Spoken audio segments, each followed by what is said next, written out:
নমস্কাৰ প্ৰিয় শ্ৰোতাসকল, আমি পাঠ কৰি আছোঁ ইন্দ্ৰাণী শৰ্মাৰ জনপ্ৰিয় উপন্যাস আবিৰ। এয়া ৪৫ নং খণ্ড। আশা কৰিছোঁ আপোনালোকে আদৰি ল'ব। সন্ধিয়াটো আজি যেন বেছি ভাল লগা। বৰষুণত ভিজা চহৰখনৰ এটা সুকীয়া গোন্ধ। আকাশত দেখি নোপোৱা সন্ধিয়াৰ হেঙুলি বেলিটো যেন অনিৰুদ্ধৰ চকুৰ পৰা মোৰ বুকুলৈকে অহা যোৱা কৰি আছে।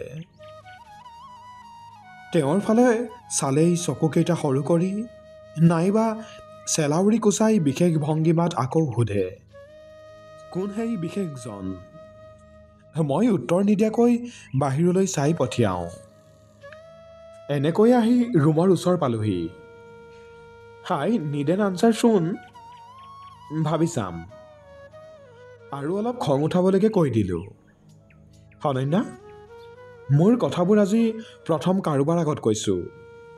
তুমি বুজি পাবা বুলি ভাবোঁ, কিন্তু প্লিজ এইটো কথা যেন আমি আকৌ কেতিয়াও নাপাতোঁ।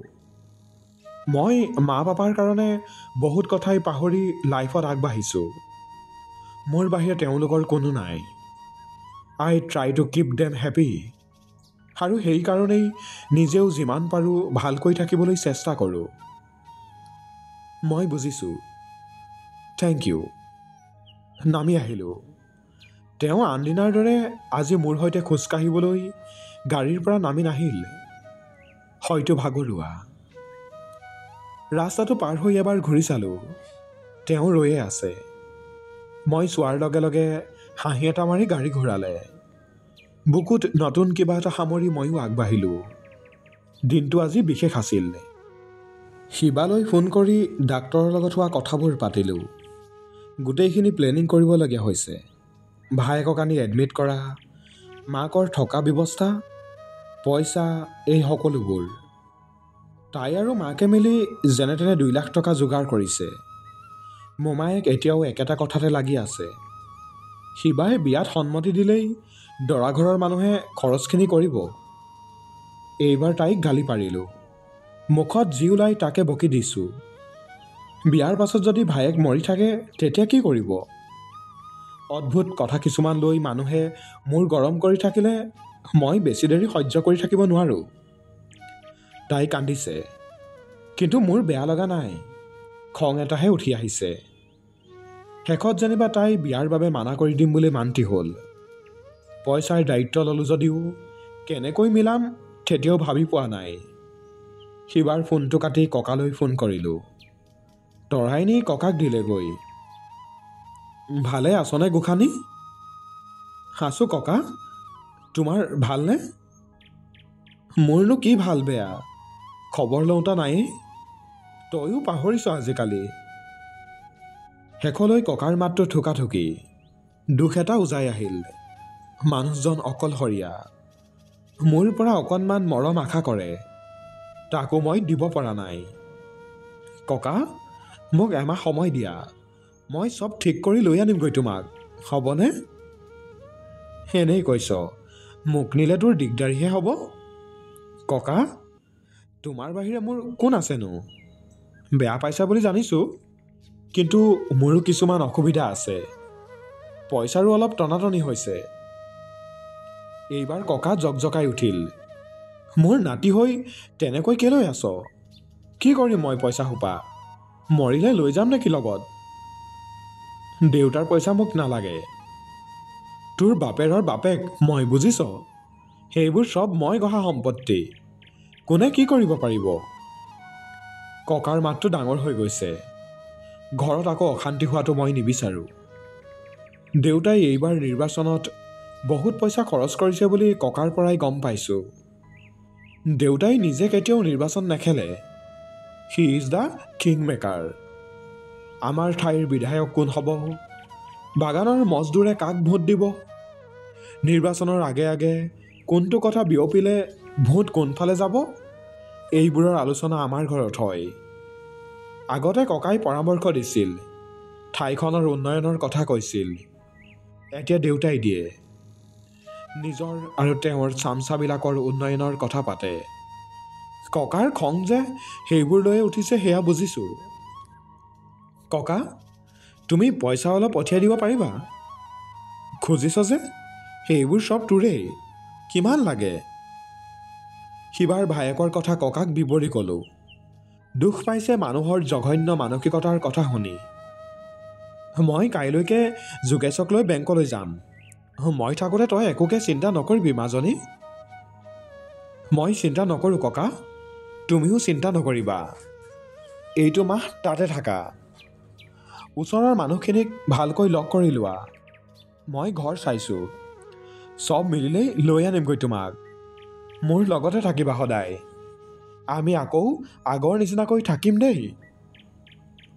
কেইটা দিননো জীয়াই থাকিম, সেইকাৰণেহে জোৰ দি কৈছোঁ তোক। আজিকালি খাবলৈও মন চন নোযোৱা হৈছে। কিয় নাখালে কেনেকৈ হ'ব? কিনো কৈ থাকিম আৰু, নতুন ৰান্ধনি আনিছে, বৰ তেল মছলা দিয়ে বুজিছ, মোৰ হজম নহয় সেইবোৰ। বুজিছোঁ, তৰাক ফোনটো দিয়া। তই কাকো গালি নাপাৰিবি দেই, তুমি দিয়াচোন। ফোনটো লৈ তৰাই মাত মতা নাই।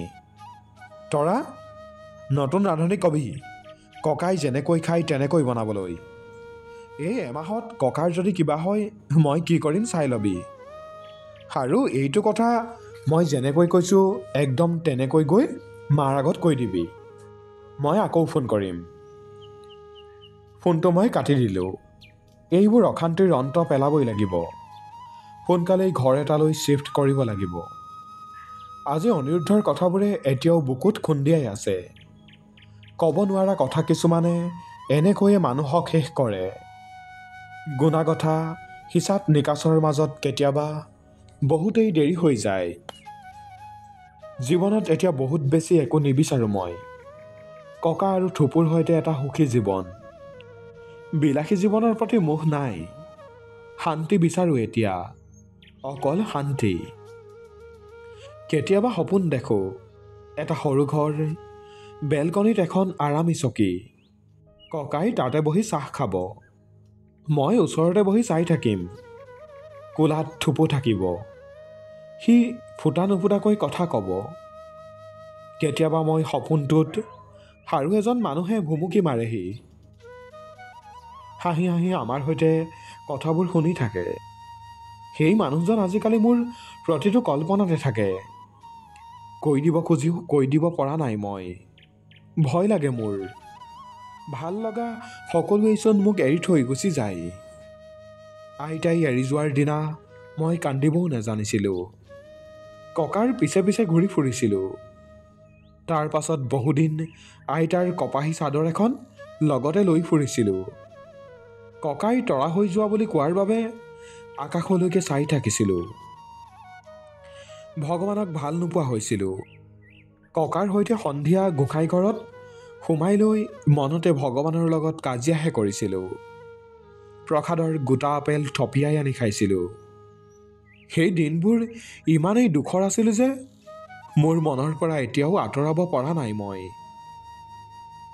সেইবাবে চাগে ভয় খাওঁ মই নতুনকৈ ভাল পাবলৈ।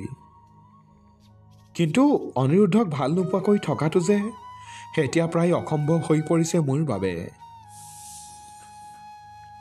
ভাতকেইটা খাই লেপটপটো খুলি আকৌ ঘৰ বিচৰাত লাগিলোঁ।